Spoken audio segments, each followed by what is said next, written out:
Bismillahirrahmanirrahim. Assalamualaikum warahmatullahi ta'ala wabarakatuh. Alhamdulillah. Alhamdulillahillazi hadana lihaza wa ma kunna linahtadiya laula an hadanallah. Wassalatu wassalamu ala Rasulillah wa ala alihi wa sahbihi wa man wala. Rabbi shrah li sadri wa yassir li amri wa hlul 'uqdatam min lisani yafqahu qawli. Subhanaka la ilma lana illa ma 'allamtana innaka antal alimul hakim. La haula wala quwwata illa billahil aliyil azim. Yang berusaha lagi saya hormati Tuan Pengurusi Majlis, Saudara Dirma Muhammad Hatif, seterusnya kepada yang dimuliakan seluruh barisan pengurusan dan pentadbiran Masjid Al-Falah Bukit Rambai, ibu-ibu, bapa-bapa, tuan-tuan, puan-puan serta anak-anak yang dikasihi sekalian. Alhamdulillah, syukur kepada Allah Subhanahu wa taala kerana dengan izin serta limpah kurnianya hidayah dan taufiknya, Allah Subhanahu wa taala telah mengumpulkan kita di tempat yang mulia di rumah Allah ini, dan kita diberikan rezeki lagi duduk di dalam taman syurga atau majlis ilmu ini. Al-ilmu nurun wa jahlun dhalamun. Ilmu adalah cahaya, manakala kejahilan adalah kegelapan. Buta mata apabila tidak ada cahaya jatuh ke retina mata kita. Tetapi buta hati apabila tidak ada cahaya ataupun ilmu yang jatuh ke dalam hati kita. Buta mata sekadar kita tidak nampak jalan di dunia, tetapi apabila kita buta hati, kita tidak akan nampak jalan menuju akhirat. Sedangkan kita bukan warga dunia, kita ialah warga akhirat.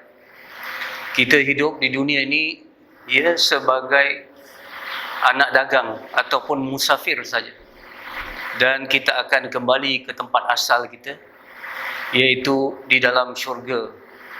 Sebab datuk kita Nabi Adam AS dan nenda kita Siti Hawa AS berasal daripada syurga, terdampar di dunia ini untuk menjalani ujian, dan sekiranya kita berjaya menghadapi ujian ini, kita nak kembali ke syurga.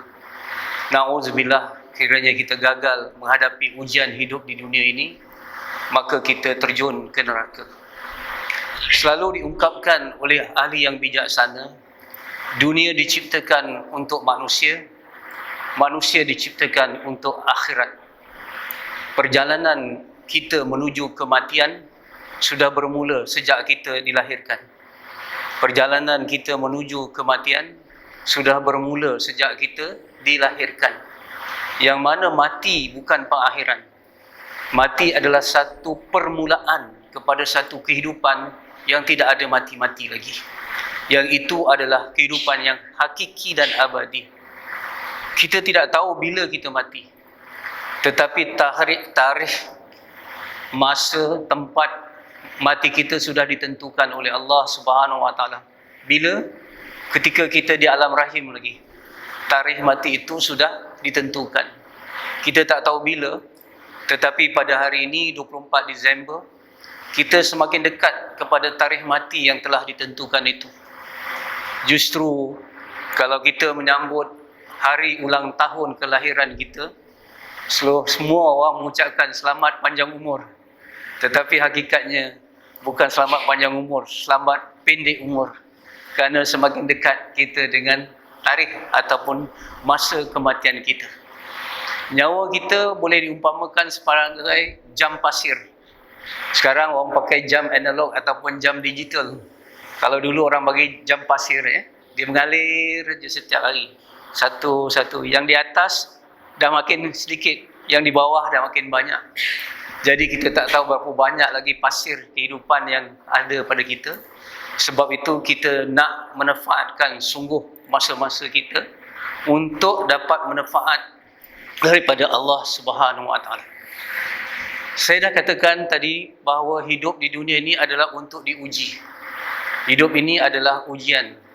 Selalu kita baca dalam surah Al-Mulk ayat yang kedua, A'udzubillahi minasyaitonirrajim. Allazi khalaqal mauta wal hayata liyabluwakum ayyukum ahsanu amala. Dijadikan mati dan hidup untuk kamu, untuk menguji kamu. Liyabluwakum, untuk menguji siapa yang terbaik amalannya. Para ulama menegaskan kenapa disebut mati dulu. Dijadikan mati dan hidup. Patutnya hidup dululah baru mati. Ini menunjukkan ya, akhirat itu lebih besar daripada dunia. Ya, jadi hidup kita ini adalah untuk beramal. Dan bukan sebarang amal, tetapi ahsanu amal. Amalan yang baik, bukan aktsaru, bukan amal yang banyak, tetapi amal yang baik. Sebab itu sesuai dengan hidup kita ni ujian, hidup kita nak amal dan amal kita nak terbaik, maka kita pilih tajuk untuk kita kongsikan pada malam ini ialah dunia tempat berpenat, akhirat nanti tempat kita berehat. Sekali lagi ya, tajuk kita pada malam ini ialah dunia tempat berpenat, akhirat nanti tempat kita berehat. InsyaAllah, mudah-mudahan dengan doa tuan-tuan, ibu-ibu, bapa-bapa ya, kita akan dapat ya pengertian apa yang dimaksudkan dengan dunia, apa yang dimaksud dengan akhirat, dan apa yang dimaksudkan dengan berpenat, dan apa yang dimaksudkan dengan berehat. Sekali lagi saya ulang ya, apa yang kita akan sebut insya-Allah akan kongsikan bersama, iaitu apa dia dunia, apa dia akhirat, dan apa maksud berpenat, dan apa maksud berehat. InsyaAllah, mudah-mudahan. Kita mulakan dengan ummu doa. Ummu doa ini adalah ibu segala doa. Ya, ibu segala doa ni kalau kita nak cepat macam mana pun, lepas solat, ya, lepas kita selawat, baca doa ni. Ya, doa yang bila kita baca doa ni, dia merangkumi segala permintaan kita kepada Allah. Namanya ibu segala doa ataupun ummu doa. Dan saya yakin semuanya dah hafal doa ni yang diajar di dalam Al-Quran.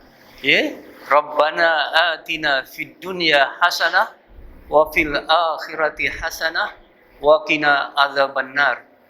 Budak-budak muda kata ini doa nak landing. Kalau imam baca panjang-panjang, lepas tu kata Rabbana, sekali lagi habislah tu. Doa nak landing dah ni, dia kata ya.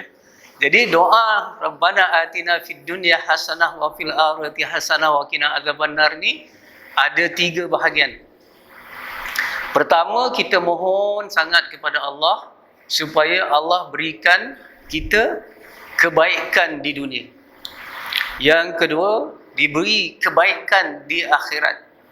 Dan kita minta selamat daripada api neraka. Okay? Jadi macam mana pun penat, anak-anak ni ada depan, macam mana pun penat, macam mana pun nak cepat, lepas selawat, lepas solat, selawat dan baca doa ini, insya-Allah. Ya, baik. Apa dia kebaikan dunia? Kebaikan dunia ni ada 2. Yang pertama, kesenangan. Yang kedua, ketenangan. Apa yang dikatakan kesenangan ialah kita ada makanan, kita ada pakaian, kita ada rumah, ada kenderaan, ya. Ada perkara-perkara yang berbentuk fizikal dan material yang kita dapat secara halalan dan thayyiban. Ada rumah, ada kenderaan, ada yang kita nak boleh makan, ya, ada yang kita pakaian dan sebagainya. Itu namanya kesenangan. Tak salah cari. Asalkan yang kita cari itu melalui jalan yang halal dan thayyiban. Subhanallah. Sebab itu pernah Rasulullah sallallahu alaihi wasallam menegaskan bahawa kebahagiaan itu ia letaknya kepada 4. Yang pertama, rumah yang lapang. Yang kedua, kenderaan yang baik. Yang keempat, isteri yang solehah. Yang ketiga, isteri yang soleh. Yang keempat, jiran yang baik. Ni semua. Yang kita nak, rumah yang lapang. Bukan rumah yang besar, tetapi yang lapang. Bila di dalamnya kita boleh ibadah, ya, kita boleh menjalankan aktiviti-aktiviti yang baik di rumah itu. Itu rumah yang lapang. Kenderaan yang baik, jiran yang baik dan isteri yang solehah. Ini namanya kesenangan. Kuantiti harta kita. Yang kedua yang dikatakan hasanah fid dunya ialah ketenangan. Tadi kesenangan letaknya kepada perkara-perkara yang berbentuk fizikal dan material, tetapi yang dikatakan ketenangan ini soal hati, soal jiwa, soal kerohanian kita. Ini yang dikata qalbun salim, hati yang sejahtera. Subhanallah, hati yang ada sifat-sifat mahmudah, ada akidah yang kuat. Apabila dilanda ujian, ada tempat sandaran kita kepada Allah. Kita tidak putus asa, tidak kecewa walaupun hidup kita bagaimana susah sekalipun, ada tempat kita mengadu kepada Allah. Ini qalbun salim, hati yang sejahtera. Hati yang mana ada syukur. Walaupun dapat sikit, syukur, nanti Allah tambah. Selalu dikatakan jangan tunggu bahagia untuk bersyukur, tetapi bersyukurlah untuk bahagia. Selalu kita menganggapkan kalau dapat banyak kita syukur. Tidak. Kalau dapat sedikit kita syukur, nanti la azidannakum, nanti Allah akan tambah nikmat itu. Dalam hidup kita, apabila ada qalbun salim, ada musibah yang kita tak mahu, penyakit, perpisahan, kematian, orang ejek kita dan sebagainya, kita boleh hadapi dengan sabar. Sebab apa? Kalau kita hadapi dengan sabar, kita yakin apabila kena ujian, kita kata inna lillah wa inna ilaihi raji'un. Kalimah istirja ini, inna lillah artinya kami hamba Allah. Bila kami hamba Allah, aku ni hamba Allah, aku layak diuji. Kita terima seadanya ujian daripada Allah.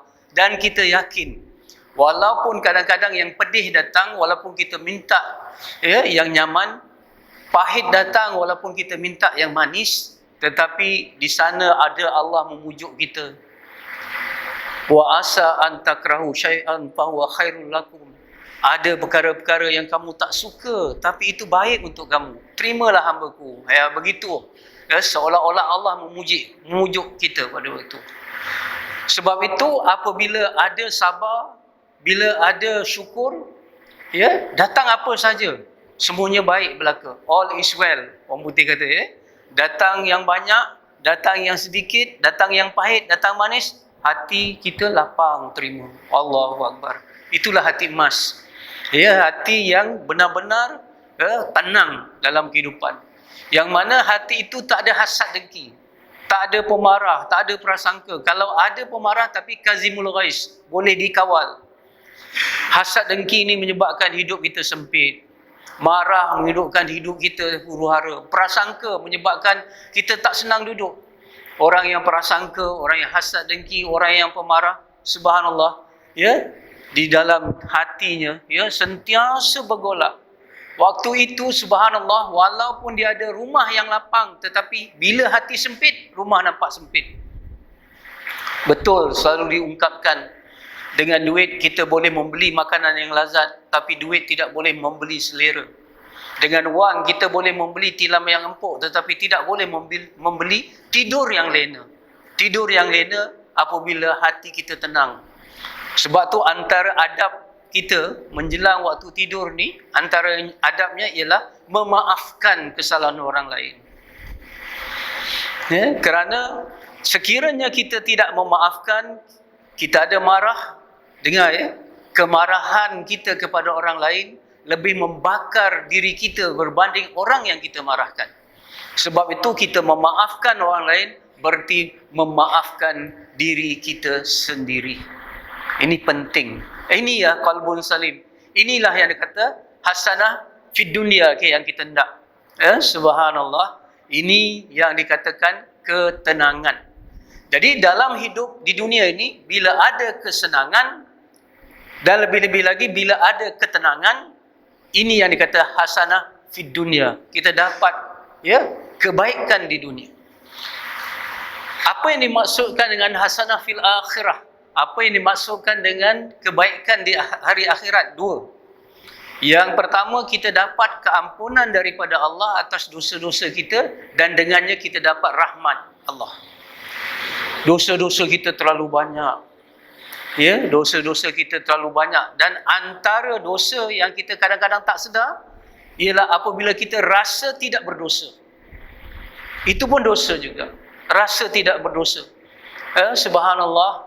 Ya, di sana Rasulullah sallallahu alaihi wasallam menunjukkan teladan pada kita. Rasulullah ni maksum kan? Tak pernah buat dosa. Tetapi Rasulullah tidak kurang istighfar 70 kali dalam sehari. Minta maaf, minta ampun pada Tuhan. Walaupun Rasulullah tidak berdosa, tetapi Rasulullah rasa berdosa dan mengekalkan taubatnya kepada Allah Subhanahu wa taala. Jadi bila kita diampunkan dan dapat rahmat daripada Allah, ke mana kita pergi? Yang kedua, hasanah fil akhirah. Yang kedua ialah kita mendapat syurga. Inilah tempat kita yang nak pergi. Subhanallah, di syurga itu tempat darul jaza, iaitu yang kita dapat semua pembalasan daripada kebaikan-kebaikan yang kita berikan. Kalau di dunia ni, saya minta sikit kita buat contoh lah pegawai-pegawai kerajaan ataupun mereka yang bekerja di syarikat atau organisasi swasta, dia ada simpan duit KWSP, betul tak? Apabila pencen aja, KWSP tu boleh keluar. Jadi waktu hari tua dia mudahlah. Hasil dia simpan dalam KWSP tu, dia boleh hidup dengan mudah, tak payah susah-susah sebab dah tua dah. Itu hidup di dunia. Tapi hidup di akhirat, simpanan kita adalah dalam bentuk amal. Subhanallah, itu yang kita hendak supaya kita boleh istirahat di syurga. Syurga ni mesti menjadi tujuan, ultimate goal kita. Mesti kita masuk ke dalam syurga. Takkan mampu kita duduk di dalam neraka. Jadi sebab itu, subhanallah, kita kena pesan pada diri kita, al-jannatu rahatuna. Al-jannatu rahatuna. Maksudnya apa? Jannah ataupun syurga ialah tempat rehat kita. Subhanallah, ada hasanah fid dunya, ada hasanah fil akhirah. Kemudian yang ketiga, waqina azabannar. Selamat daripada neraka. Sekali lagi, dalam 3 tu, 2-nya di akhirat dan 1 di dunia. Hasanah fil akhirah, di hari akhirat. Waqina azabannar juga di akhirat. Ini menunjukkan akhirat tu lebih besar daripada dunia ini. Jadi pertanyaan kita sekarang ialah, dengar tuan-tuan, puan-puan yang dikasihi sekalian, kita kongsi sama-sama pada malam ini. Kenapa semua manusia yang ada agama, tak kira agama tu benar atau tidak, percaya kepada kehidupan di akhirat. Walaupun keyakinan mereka itu kadang-kadang tidak tepat, tapi tetap mereka percaya ada hari akhirat. Hindu percaya kehidupan selepas mati. Buddha begitu juga, Buddhis, Nasrani, Yahudi memang awal-awal mereka ni agama samawi juga, mereka percaya kepada syurga dan neraka. Kenapa semua bangsa yang ada agama percaya kepada kehidupan akhirat? Kenapa? Fitrah manusia sebenarnya percaya kepada kehidupan akhirat sebab ini. Dengar kerana tidak ada keadilan yang mutlak di atas muka bumi ini. Tidak ada keadilan yang mutlak di atas muka bumi. Ada orang yang buat baik, subhanallah, tetapi tidak dapat penghargaan, tidak dapat ganjaran. Ada suami yang setia tapi isteri curang. Ada ibu bapa yang baik tapi anak derhaka. Ada pemimpin yang baik, ada pemimpin yang adil tetapi rakyat pula tak ini. Macam-macam dalam hidup kan.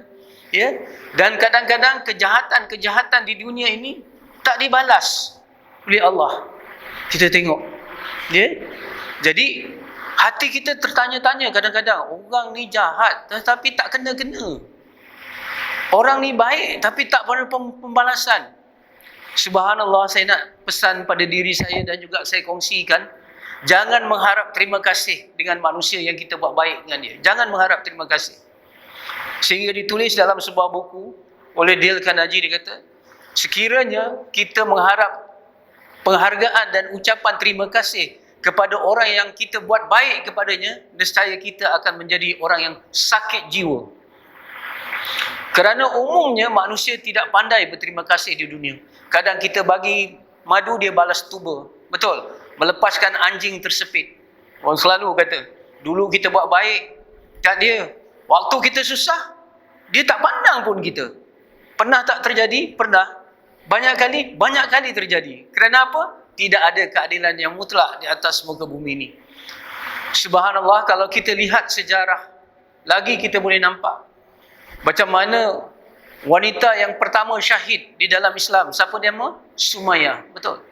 Dia tak nampak kemenangan Islam. Waktu tu di peringkat Mekah lagi, Sumayyah sudah dibunuh dan mati. Kalau kita lihat dalam sejarah, siapa lagi isteri kepada Firaun? Nama dia Siti Asyah. Siti Asyah dibunuh oleh Firaun. Tak dapat pembalasan di dunia. Sehingga waktu dia menjelang kematian dia, dalam Quran mengatakan, Ya Allah, binalah rumahku di syurga. Itu saja. Di dunia tak dapat apa-apa. Jadi kalau kita mengharap, kalau kita buat baik, dibalas baik di dunia ini, kalau kita mengharapkan orang yang jahat dihukum dengan kejahatan di dunia, tidak terjadi begitu. Sebab itu Allah ciptakan hari akhirat supaya manusia yang buat baik tetapi tak dapat balasan, tak kecewa. Dunia tak dapat, tak apa, akhirat ada. Betul? Dan kita takut untuk melakukan kejahatan. Walaupun mungkin dengan kuasa kita boleh melepaskan daripada undang-undang. Sebab undang-undang dunia begitulah, di mana saja. Yang selalunya kena ikan bilis, yang jerung terlepas, betul? Dan kadang-kadang kita nak buat suatu tu, CCTV rosak. Tak ada orang yang nak mengawasi kita. Oh, tidak. Ada hari akhirat. Walaupun manusia tak nampak, walaupun undang-undang tak menghukum kita, tetapi di hari akhirat Allah pasti balas kejahatan. Sebab itu saudara-saudari yang dikasihikan, keyakinan pada hari akhirat sangat berguna ketika kita hidup di dunia ini. Sekali lagi saya pesankan kepada ibu-ibu, ayah-ayah, walaupun kadang-kadang kita rasa dizalimi, kadang-kadang rasa tidak adil, jangan rasa putus asa. Sebab kita yakin di hari akhirat kebaikan sebesar zarah akan dibalas dan kejahatan sebesar zarah akan diberi hukuman. Sebab itu kita terus buat baik walaupun tidak diucap terima kasih. Kita takut melakukan kejahatan walaupun mungkin ada peluang untuk kita melepaskannya. Itu, sekali lagi saya ulang, keyakinan pada hari akhirat sangat penting ketika kita hidup di dunia. Sebab itu bila ada keyakinan pada hari akhirat, ini yang dikatakan iman. Bila ada iman baru ada aman. Kalau tidak, subhanallah, sedikit saja tak ada undang-undang, kita akan Kita akan langgar. Betul Subhanallah. Sampai kita nak menjaga kebersihan pun sungguh. Kita pergi ke tepi pantai, kita tengok tadi, banyak sampah-sampah. Cuba letak undang-undang dan ada kat situ CCTV. Siapa yang buang kena, baru boleh. Betul? Tetapi kata Rasulullah sallallahu alaihi wasallam, kalau kita yakin pada hari akhirat, ada seorang pemuda yang masuk ke dalam syurga kerana sebilah duri. Ada seorang pemuda yang masuk ke dalam syurga kerana sebilah duri kecil. Kerana duri kecil tu ada di jalanan, dia diambil, dia letak di tepi, dia masuk syurga. Betul? Dan ini satu motivasi, dorongan untuk kita buat kebaikan. Walaupun orang tak nampak. Subhanallah. Sebab itu saudara-saudari yang dikasihi sekalian, penting akhirat ini supaya kita insya-Allah buat kebaikan dan meninggalkan kejahatan. Baik, sekarang saya nak tanya, ada tak hubung kait antara hasanah fid dunia dengan hasanah fil akhirat? Ada tak kaitannya? Maksudnya kebaikan dunia yang saya sebutkan tadi, kesenangan dan ketenangan, dan kebaikan di akhirat, keampunan dan rahmat daripada Allah dan masuk syurga, ada tak keterkaitannya? Subhanallah, Imam Syafi'i rahimahullah ta'ala menjelaskan keterkaitannya kepada kita. Ini seronok. Apa kata Imam Syafi'i? Ad-dunya mazra'atul akhirah. Kata Imam Syafi'i, ad-dunya mazra'atul akhirah. Ada kata ini hadis, tetapi ada mengatakan ini hanya kalimah Imam Syafi'i. Tak apalah, soal khilaf tu kita letak tepilah. Kita ambil kalimah ini baik. Maksudnya apa? dunia ini ialah tanam tanaman untuk akhirat. Dunia ini tanam tanaman untuk akhirat. Jadi artinya di dunia ni tempat kita menanam, tempat kita menyemai. Akhirat nanti tempat kita memetik buah, tempat kita menuai. Saya nak tanya, kalau kita nak dapat buah yang ranum, buah yang lazat, yang sedap, yang enak rasanya, buah yang lebat, selalunya pokok yang kita tanam tu mesti pokok yang sihat atau tidak?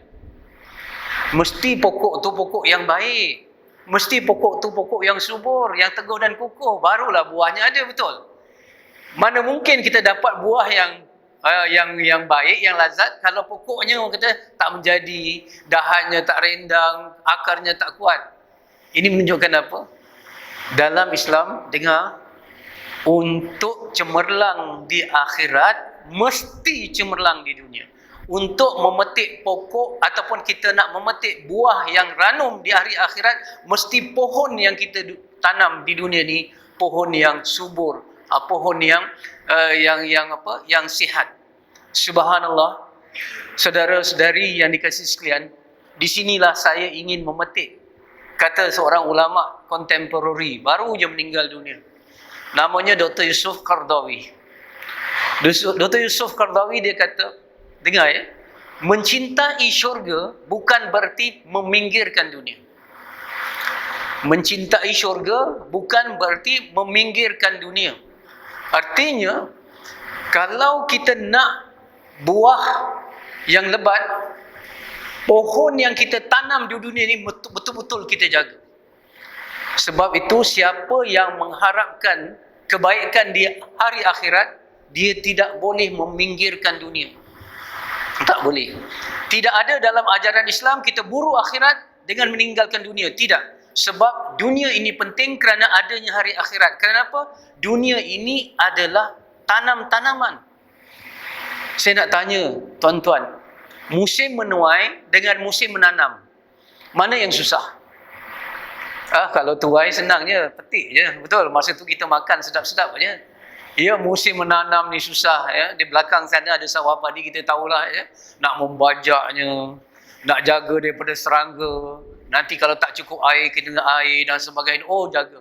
Sebab itu dengar ya, orang yang mencintai hari akhirat, mereka paling sibuk di dunia ni. Paling sibuk, paling produktif, paling aktif. Ya.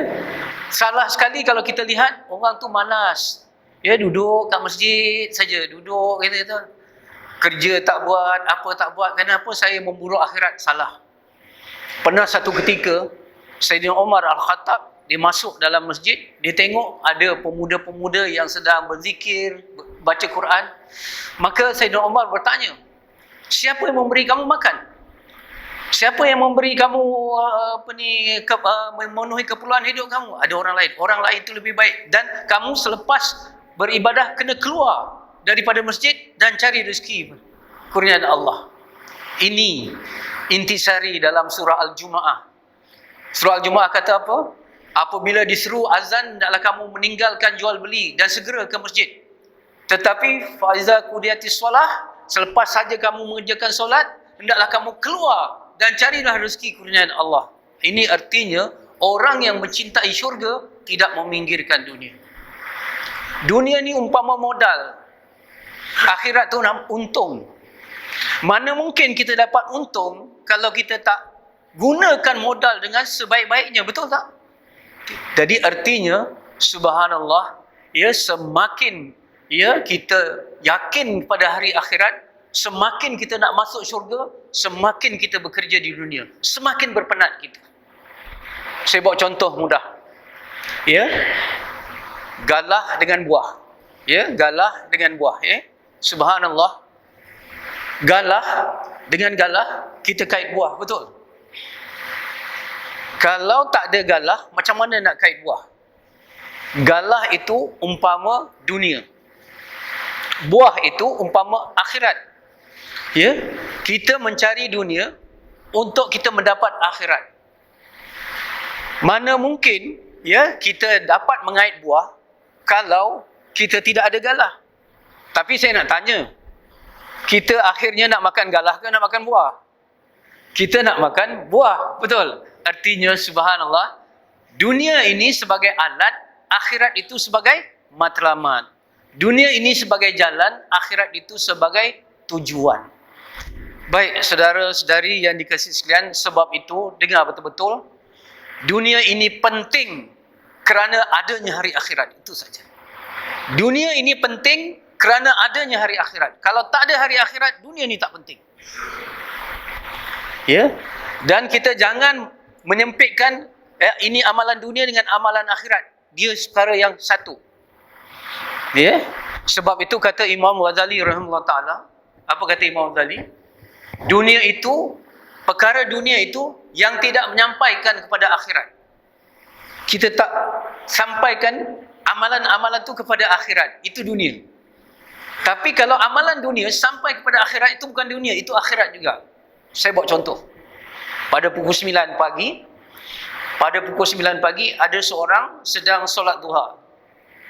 Ada seorang di sebelah rumah dia sedang cuci kereta.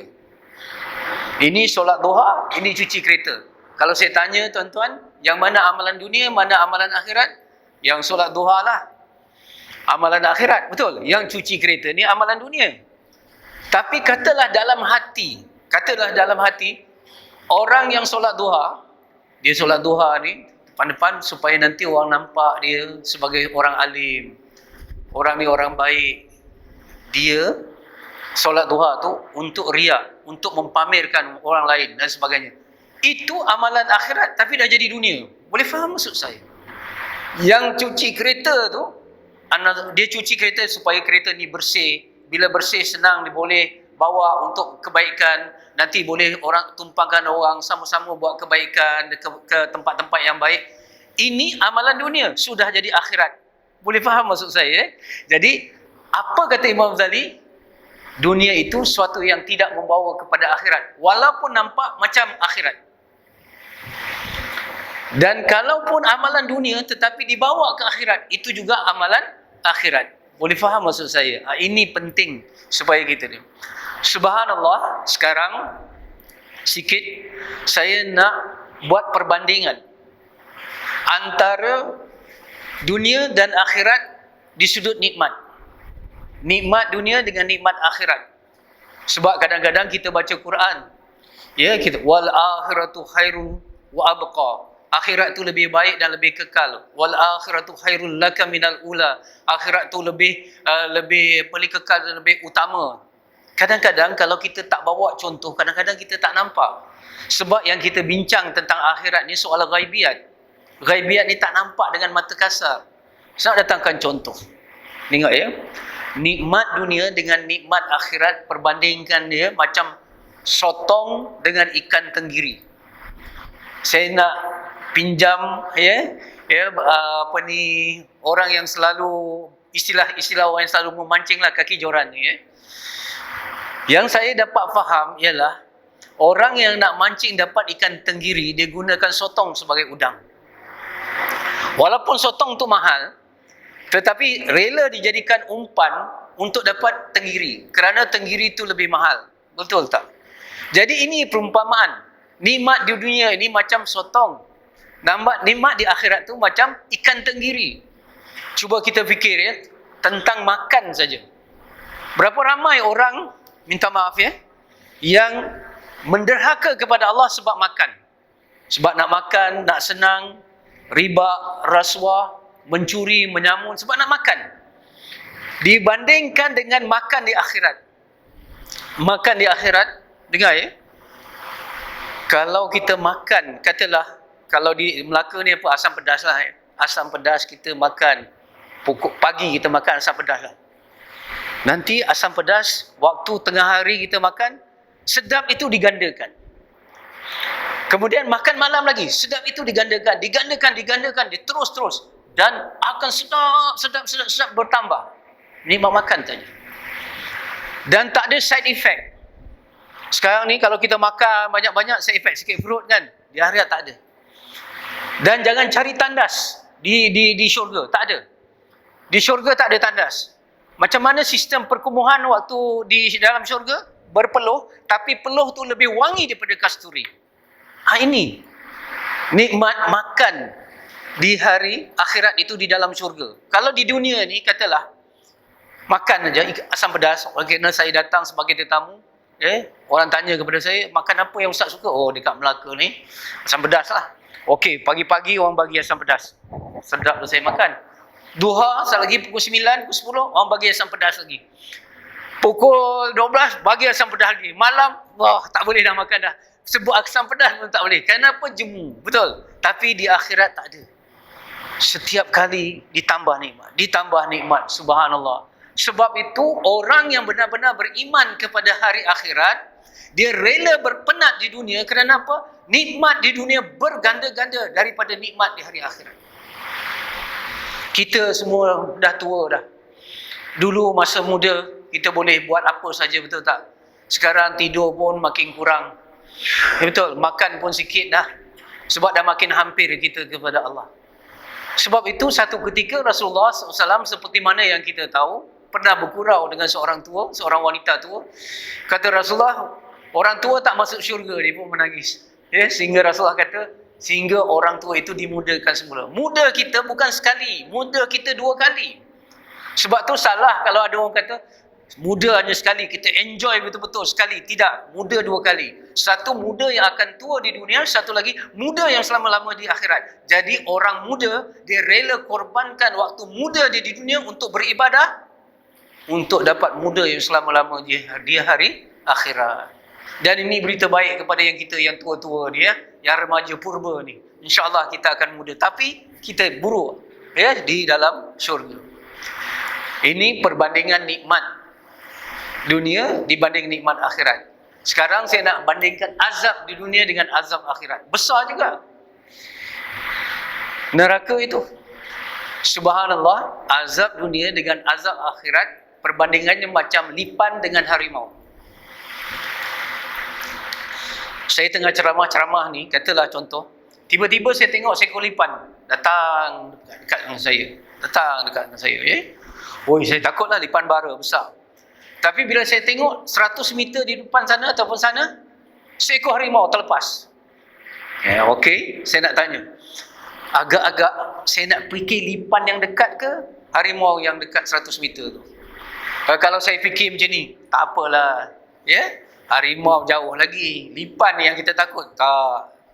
Lipan dah jadi kecil dah. Walaupun dia dekat. Kerana yang depan tu harimau. Harimau kalau dia cakar kita makan habis mati. Yang ini sengat mungkin bengkak aja. Betul? Jadi itulah azab dunia banding dengan azab akhirat. Azab dunia ni dekat. Memanglah azab juga nak bangun subuh. Bukan senang. Orang yang boleh angkat besi tu tak boleh angkat selimut, kadang-kadang azab sebab susah. Kita nak tutup aurat, kadang-kadang panas. Nak jaga aurat kita betul susah. Musim-musim banjir ni pula kita kadang-kadang kita nak harung banjir, kita kadang wanita muslimat kita tetap macam tu nak jaga aurat juga susah. Subhanallah. Tetapi kita rela susah yang sedikit demi nikmat, demi kita selamat daripada azab yang berganda-ganda dahsyatnya di hari akhirat. Api akhirat, warna dia bukan biru, warna dia bukan kuning. Kita dulu belajar sains, api yang biru ni lebih kuat daripada api yang kuning, betul? Yang biru tu. Di neraka, apinya warna hitam. Jatuh setitik je ke dunia, hancur dunia ni. Lebih hebat daripada bom atom, bom apa saja yang ada. Subhanallah. Dan yang paling kita takut, azab di dunia ni akan berakhir dengan kematian. Katalah dia kanser tahap 4. Habis-habis mati. Selesai. Tapi azab di hari akhirat, la yamutu fiha wala yahya. Dia tak mati dan tak hidup. Di dalam neraka mati dah mati. Maksudnya mati tak ada lagi. Orang dalam neraka macam hidup, tak hidup, macam mati, tak mati. Dalam Quran kata, setiap kali diseksa pada kulit ini diganti dengan kulit baru. Ganti lagi, bakar lagi. ganti lagi, bakar lagi. Sampai bila? Sampai bila-bila. Selama mana? Selama-lamanya. Oh, takutlah kita. Wah, kalau gitu, kalau kita faham macam tu, walaupun panas, tutup aurat juga. Walaupun letih, walaupun haus, puasa juga. Walaupun malas macam mana, solat juga. Walaupun sedikit harta kita, sedekah juga. Sebab kata Rasulullah, selamatkanlah kamu daripada api neraka walaupun dengan sebelah kurma. Satu biji kurma tu sebelah. Nak selamat daripada api neraka. Subhanallah, inilah yang kita harapkan. Itu satu. Kemudian perbandingan antara nikmat, antara tempoh masa di dunia dengan tempoh masa di akhirat. Yang itu tadi azab, dahsyatnya azab akhirat lebih hebat daripada azab dunia. Nikmat di hari akhirat, nikmat di dalam syurga lebih tinggi daripada nikmat di dunia. Sekarang tempoh masa pula. Tempoh masa hidup di dunia ini dengan akhirat, akhirat ni adalah infinity. Infinity. Artinya tidak ada batas masa. Kalau Rasulullah sallallahu alaihi wasallam Mi'raj, Isra daripada Masjidil Haram ke Masjidil Aqsa, kemudian Mi'raj daripada Masjidil Aqsa terus naik ke langit ke-7 sampai ke Sidratul Muntaha, berjuta-juta tahun cahaya. Berjuta-juta tahun cahaya. Dia punya jarak jauh. Tapi balik juga, ada kiraannya. Tapi akhirat dia tak ada kiraan sebab dia infinity. Tapi di dalam Al-Quran datangkan amsal. Misal, ka'alfi sanatin mimma ta'udun.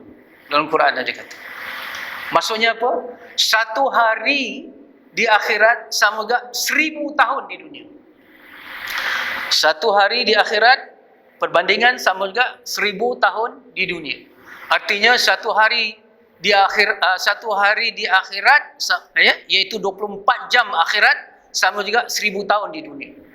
Jadi kita umat Nabi Muhammad sallallahu alaihi wasallam ni agak-agak usia kita berapa tahun? Dalam hadis ada katakan umur umat Nabi Muhammad 60 ke 70 je. Lebih kurang. Itu hitung panjang lah. Ada antara kita yang 70 lebih. Alhamdulillah 80. Cuma Imam Ghazali rahimahullah ta'ala menegaskan ketika Allah memanjangkan usia seorang manusia untuk dia bertaubat, kenapa manusia terus tega untuk melakukan dosa? Orang tua ni Allah hidupkan lagi supaya dia cepat-cepat bertaubat, sempat dia bertaubat. Tetapi kadang-kadang orang tua tak malu untuk meneruskan lagi perbuatan dosa. Sebab tu Imam Syafi'i rahimahullah ta'ala, waktu dia masuk 40 tahun dia dah pakai tongkat dah. Imam Syafi'i 40 tahun dia dah pakai tongkat. Sedangkan Imam Syafi'i seorang yang tangkas, penunggang kuda yang tangkas, pemanah yang tepat, atlet lah. Tetapi umur 40 tahun dia pakai tongkat. Orang tanya kenapa dia pakai tongkat? Kata Imam Syafi'i, aku mengingatkan diriku perjalanan menuju akhirat dah semakin dekat. Maksudnya dia dah full swing. Ataupun kalau sini dah gear 5 dah. Dunia ni dah ini, dia nak fokus pada akhirat. Umur 40 tahun. Betul pun Imam Syafi'i tak lama hidup dia. 53, 54 begitu meninggal dunia. Jadi kita yang ada umur ni kita kena jaga. Sebab Rasulullah sallallahu alaihi wasallam menegaskan dengar umur umat Nabi Muhammad sekitar 60 ke 70. 60 ke 70, artinya kita ikut Rasulullah sallallahu alaihi wasallam, riwayat yang masyhur mengatakan usia Rasulullah ketika wafat 63 tahun. Kalau 63 tahun usia kita dibandingkan dengan umur akhirat, 24 jam di hari akhirat sama agak 1000 tahun di dunia, agak-agak berapa lama masa di akhirat? 63 tahun, 1,5 jam je. 1,5 jam. Tak lama hidup kita. Dan ini rasa di hari akhirat nanti, di akhir zaman, masa bergerak laju. 1 tahun macam 1 bulan, 1 bulan macam 1 minggu, 1 minggu macam 1 hari, 1 hari macam 1 hari macam 1 jam. Ada riwayat begitu. Tambah-tambah kita ni yang dah 50 tahun ke atas macam cepat je kan? Cepat je masa. Subhanallah. Jadi bila kita lihat tempoh masa ini, yang sedikit 1,5 jam dibandingkan akhirat, kita amalkan prinsip macam ni. Dengar saya nak sebut dalam bahasa Inggeris, tapi saya nanti akan huraikan dalam bahasa Melayu. Kalau benar-benar kita menghayati hidup di dunia ni singkat, hidup di akhirat tu panjang, kita akan amalkan prinsip hidup pay now, play later. Maksudnya, pay now, kita teruskan. Kita bayar dulu di sini. Pay now. Di dunia ni. Pay now. Bayar dulu. Play itu bermain-main, berhibur-hibur. Later. Kita rela bersusah 1,5 jam untuk kita bersenang-senang selama-lamanya di hari akhirat. Itu orang yang bijaksana. Orang yang bijak sini macam mana? Dia terbalik. Dia play now. Dia bersuka-suka di dunia untuk dia bayar kemudian siang selama-lama di akhirat. Itu orang bijak sini. Bijak sini ni bodoh lah. Sebab dia nak kerja 1,5 jam. Dia nak berhibur-hibur 1,5 jam. Dia nak menerima ganjaran selama-lamanya. Menerima azab selama-lamanya. Ini bodoh. Orang yang bijak ialah apa? Biar 1,5 jam ni aku penat supaya aku rehat selama-lamanya. Betul? Itu orang yang bijaksana. Sebab tu Rasulullah SAW mendefinisikan. Orang yang bijaksana, kata Rasulullah, ialah orang yang banyak mengingati mati dan membuat persiapan untuk menghadapinya. Tak kiralah dia seorang profesor, lupa mati dan tak buat persiapan. Profesor tu bodoh. Orang yang ada PhD, tetapi dia lupa mati dan tak buat persiapan untuk menghadapinya, dia bodoh. Sebab apa? Sebab dia tidak mengamalkan prinsip yang pepatah Melayu kata apa? Berakit-rakit ke hulu, berenang-renang ke tepian. Bersakit-sakit dahulu, bersenang-senang kemudian. Kita nak susah di dunia ni 1,5 jam saja. Kejap aja. Supaya nanti, subhanallah, kita benar-benar berehat di hari akhirat. Tetapi akhirat ni tak nampak. Ini yang dikatakan iman. Kalau dinampakkan benar-benar syurga dan dinampakkan benar-benar neraka di hadapan kita, kita orang yang paling rajin beribadah dan kita akan tinggalkan maksiat. Sebab itu, ini yang dikatakan, kata Sayyidina Ali, kata apa? Keadaan kita ni, subhanallah, kata Sayyidina Ali, manusia semua tidur. Bila mati, baru dia terjaga. Sekali lagi saya ulang, kata-kata daripada Sayyidina Ali. Apa kata Sayyidina Ali kata? Sayyidina Ali radhiyallahu anhu kata, manusia ni tidur. Bila mati, baru dia terjaga. Bezalah kita kan. Kalau kita hidup, mata kita celik. Bila mati, walaupun terbuka, ditutup. Rupa-rupanya, yang terjaga ni, bukan mata ni, tapi mata hati. Sebab akhirat ini hanya dapat dilihat dengan pandangan mata hati saja. Ini yang saya katakan awal-awal tadi. Al-ilmu nurun wa jahlun dhalamun. Ilmu itu adalah cahaya, kejahilan itu kegelapan. Bila ilmu datang, dia nur kepada hati, hati itu celik, dia nampak akhirat. Tetapi kalau nur hati itu tak disinar dengan ilmu, buta hati, yang celik mata ni tak nampak akhirat. Akhirnya, subhanallah, kita jadi orang yang mengabaikan. Tengok jarak antara masjid dengan rumah kita. Jarak antara masjid dengan rumah kita. Bukan ditentukan oleh jarak kaki, tetapi ditentukan oleh jarak hati kita dengan Allah. Kalau jarak hati kita dengan Allah dekat, walaupun jauh, kita dapat datang. Tapi kalau jarak hati kita dengan Allah jauh, dekat, sebelah, tak tunggu muazzin Allahu Akbar, dibetul-betulkan mikrofon, dah dengar dah rumah kita, tak datang juga. Sebab apa? Yang lihat tu apa? Bukan mata ni, tetapi mata hati. Dia melihat yang tersirat, bukan melihat yang tersurat. Dia bukan lihat nikmat, tetapi dia melihat hakikat. Subhanallah, yang ini yang kita penting. Bila akibat daripada buta hati ni, subhanallah, apa yang terjadi tuan-tuan? Ya, subhanallah. Kadang-kadang kebaikan ada dekat saja, berhampiran dengan kita. Kebaikan tu dekat saja. Tapi kita tak buat. Bukan susah nak buat kebaikan. Ya, yang macam saya kata tadi, kebaikan ni, ya, kita boleh senyum, kita boleh kebaikan, kata-kata yang baik, buat baik-baik. Ya. Dan kadang-kadang kejahatan tu jauh.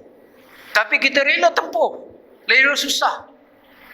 Sebab kita ingat kebaikan itu kejahatan, kejahatan tu kebaikan. Sebab apa? Buta mata hati. Subhanallah. Ya. Sebab itu, sebagai akhir sedikit sebelum 8.45, ya, saya nak membawa satu contoh, ya, satu hadis daripada Rasulullah sallallahu alaihi wasallam yang berbunyi, "Ad-dunya sijnun mu'minin. Ad-dunya sijnun mu'minin wa jannatul kafirin." Dunia ini adalah penjara orang mukmin, syurga orang kafir. Dunia ini adalah penjara orang mukmin, syurga orang kafir. Kenapa kata begitu? Kerana bila kita masuk penjara, walaupun kita ni tak ada pengalaman masuk penjara, ya, kalau boleh janganlah, ya. Kalau dah ada pengalaman, kalau tak ada pengalaman, kita tanya orang pernah masuk penjara. Dalam penjara ada peraturan. Ada do's, ada don'ts. Ada boleh buat, ada tak boleh buat, betul tak? Jadi di dunia ni, hidup orang mukmin macam penjara. Ada yang dia boleh buat, ada yang dia tak boleh buat. Ada yang halal, ada yang haram. Betul? Kita tak boleh buat suka-suka hati. Ya? Yang mana, ya, walaupun kadang kita suka, tapi Allah kata haram, kita tak boleh buat. Walaupun kita tak suka, tapi Allah kata wajib, kita buat. Contoh, waktu subuh, kita kalau boleh, waktu sejuk-sejuk nak terus tidur. Tapi azan kata, as-salatu khairum minan naum. Solat itu lebih baik daripada tidur. Betul? Tak nampak kita. Solat itu lebih baik daripada tidur. Tak nampak. Kalau semua manusia Muslim nampak solat lebih baik daripada tidur, penuh masjid. Tapi tak nampak. Solat lebih baik daripada tidur. Justru, ada satu kajian menunjukkan bahawa, dengar ya, kajian secara tidak rasmi menunjukkan 80% umat Islam tidak solat. Dan tentulah solat yang paling sukar ialah solat subuh. Kalau jadi jawatan kuasa Masjid Al-Falah, ya, buat kajian, ahli karyah kita berapa peratus yang datang solat subuh berjemaah. Kita tengok sedikit, tak banyak. Ya. Tapi orang-orang yang tertentu, dia bangun juga. Sebab apa? Dia kata, solat tu lebih baik daripada tidur. Walaupun hati dia kadang-kadang belum lagi menerima, tetapi dia tunduk kepada Allah. Allah kata ini baik, aku kata baik. Dengar ya. Dengar. Allah lebih tahu apa yang baik untuk kita berbanding diri kita sendiri. Dan Allah lebih tahu apa yang buruk untuk kita berbanding diri kita sendiri. Contoh, ni anak-anak kita. Kadang-kadang yang baru belajar berjalan, merangkak-rangkak. Ya? Dia merangkak di tepi tangga. Naik tangga, turun tangga. Kita sebagai ibu ataupun sebagai ayah, kita tarik dia. Jangan dia merangkak di atas tangga. Kalau jatuh susah. Anak akan menangis. Sebab dia nampak tangga, dia rasa nak main. Walaupun dia belum kuat lagi melangkah, merangkak. Tapi kita sebagai ibu, kita nampak. Kita ada pengalaman. Kita akan tegah. Kalau dia nangis pun kita akan tarik. Itulah Allah lebih-lebih lagi dengan manusia. Manusia kata itu suka, tapi kata Allah larang. Jangan buat, hamba-Ku. Itu mudarat untuk engkau. Yang ini kita tak suka, tapi buat wahai hamba-Ku. Yang ini baik untuk engkau. Jadi di dunia ini ada peraturan. Peraturan-peraturan daripada Allah ini sikit bukan sekatan, tapi kawalan. Saya ulang lagi ya. Bukan sekatan, tapi kawalan. Macam mana beza sekatan dan kawalan? Di atas jalan raya ni, di depan kita ni, nanti ada lampu isyarat kat sana, betul? Merah berhenti, hijau berjalan, kuning bersedia untuk berhenti. Sana ada tanda jalan, selipuh tajam, kita kurangkan hal laju. Di sana ada jembatan sepit, kita kena slow dan sebagainya. Tanda-tanda jalan di atas jalan raya ni bukan satu sekatan, tapi dia satu kawalan untuk menyelamatkan kita. Begitu dalam hidup kita ni. Allah siapkan, yang ini haram, yang ini halal, ini lampu merah, jangan jalan, ini haram. Yang ini lampu hijau, jalan. Yang ini syubhat, lampu kuning, kamu berjaga-jaga. Sebab Allah sayang kepada kita. Hanya orang gila je yang merasakan tanda-tanda di atas jalan raya ini ialah satu sekatan. Itu bukan satu sekatan, tapi satu kawalan. Bukan Allah benci pada kita, tapi Allah sayang kepada kita. Allah datangkan Islam sebagai peraturan. Baru kita nampak ilmu kita yang terbatas tidak dapat mengukur ilmu Allah yang maha luas. Seperti anak yang merangkak di tepi tangga, yang menangis, yang merengek untuk dilepaskan, tapi ibu takkan melepaskan kerana ibu sayang. Begitulah. Jadi dunia ini penjara. Tapi orang kafir tak ada masalah. Membujur lalu melintang sapu, dia tak ada. Dia tak ada halal haram. Kadang-kadang kita susah, kita keluar negara, mula-mula kita tengok makanan yang halal. Satu, waktu solat masuk ke tak masuk? Mana kiblat? Subhanallah. Di mana kita nak solat dan sebagainya? Kan seolah-olah susah, betul? Pergi ke shopping komplek nak makan, ada tanda halal jakim ke? Terpaksa periksa, betul? Tapi kalau orang kafir senang masuk, senang dia, tak ada apa. Restoran Melayu dia masuk, restoran India masuk, restoran Cina, tak kisah. Seolah-olahnya syurga. Satu ketika, seorang ulama Islam, Ibnu Hajar Asqalani, dia pakaian ulama ni pakaian yang kemas, cantik. Dia naik kuda yang paling mahal. Tengah dia naik kuda tu, datang seorang Yahudi, pegang tali kuda. Orang Yahudi ni dia arif tentang hadis. Dia kata, aku dengar Nabi kamu kata, ad-dunya sijnul mu'minin wa jannatul kafirin. Dunia ini penjara orang mukmin macam kamu, dan syurga orang aku macam aku. Kenapa aku pakai compang-camping tapi kamu pakai cantik-cantik? Kamu naik kenderaan yang bagus, kuda yang mahal, sedangkan aku pakai macam ni. Sedangkan Nabi kamu kata dunia ini penjara, tapi kamu penjara macam ni ke? Kalau kita kena tanya macam tu, macam mana? Ya? Subhanallah. Apa kata ulama ini? Dia kata, pakaian aku ni walaupun mahal, walaupun indah, kenderaan aku ni walaupun baik dan sebagainya, tapi kalau nak dibandingkan dengan nikmat syurga, ini macam pakaian orang penjara lagi. Pakaian kita macam mana pun akan rosak, betul lah? Kuda macam mana pun akan mati, ataupun sekarang BMW akan hancur jadi besi buruk, betul? Pakaian aku, kenderaan aku yang baik ni pun macam dibandingkan dengan syurga, macam pakaian penjara. Tapi kamu yang pakai buruk ni, dibandingkan dengan pakaian api daripada api neraka, nanti kalau kamu masuk neraka, subhanallah, ini pakaian ahli syurga ni. Betul. Jadi inilah yang kita nak faham, bahawa saudara-saudari, tuan-tuan, sahabat-sahabat yang dikasihi sekalian, saya nak katakan dulu, orang yang benar-benar hatinya terpaut kepada hari akhirat, insya-Allah dia tidak akan mengabaikan dunia. Boleh jadi orang kaya, tapi hatinya tetap dengan Allah. Dia boleh jadi miskin, dia dah berusaha tapi dia jadi miskin, dia jadi hati yang sabar. Tak kiralah keadaan macam mana pun. Dan orang yang betul-betul beriman, dia sibuk berpenat. Sebab itu dipesankan oleh para ulama dengan pesan ini, ya. Beribadatlah sehingga kamu penat untuk melakukan maksiat. Beribadatlah sehingga kita penat untuk melakukan maksiat. Cuba tengok rutin kehidupan manusia mukmin 24 jam. Awal-awal sebelum subuh dia dah bangun, dah bersuci, kemudian solat 2 rakaat, kemudian nanti dengar azan dia datang ke rumah Allah. Dia sembahyang 2 rakaat setelah masuk subuh. Bila dia sembahyang 2 rakaat sunat fajar, dia lebih baik, dia lebih kaya daripada orang bilionaire di dunia. Dialah orang yang paling kaya kerana 2 rakaat sebelum subuh menjadi orang yang terkaya di dunia semua milik isinya adalah milik orang itu. Kemudian dia solat subuh. Lepas solat subuh, dia wirid, dia zikir, dia berdoa. Ya, kemudian setelah cerah sikit matahari, dia pergi bekerja. Kerja itu juga satu ibadah. Dia niatkan kerana Allah dan jalannya ittiba dengan sunnah Rasulullah sallallahu alaihi wasallam. Dia membanting kerja untuk mencari rezeki yang halal.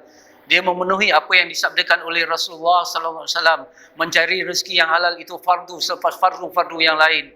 Kemudian selepas dia balik waktu zuhur, dia semayang zuhur, dia semayang sunat sebelum itu dan sebagainya. Lepas tu dia kembali ke kerja. Balik daripada kerja penat, letih dan sebagainya. Penat dan letih. Ya, ketika kita mencari yang halal itu ialah penghapusan dosa daripada Allah, mafhum sebuah hadis. Ya, kemudian dia solat asar. Lepas solat asar, dia bersama dengan keluarganya, menguruskan keluarga itu, dia memenuhi sabda Rasulullah, khairukum li ahlihi. Kamu yang terbaik ialah kamu yang terbaik dengan keluarganya. Subhanallah.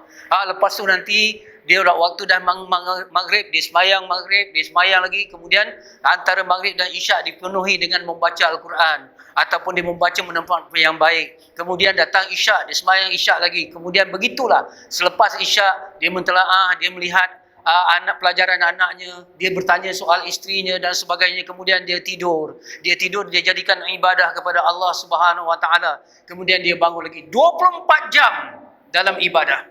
24 jam dia berpenat kerana Allah Subhanahu Wa Taala. Bila masa berehat? Di hari akhirat nanti berehat.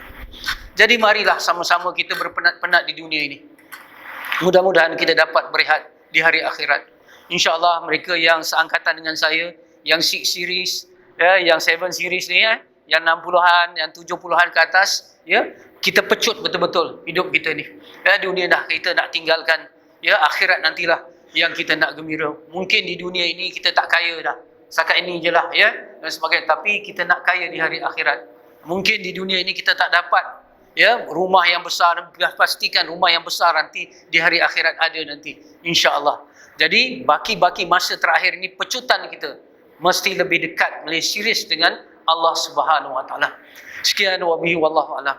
Segala kebaikan sekiranya ada itu datang daripada Allah, terimalah.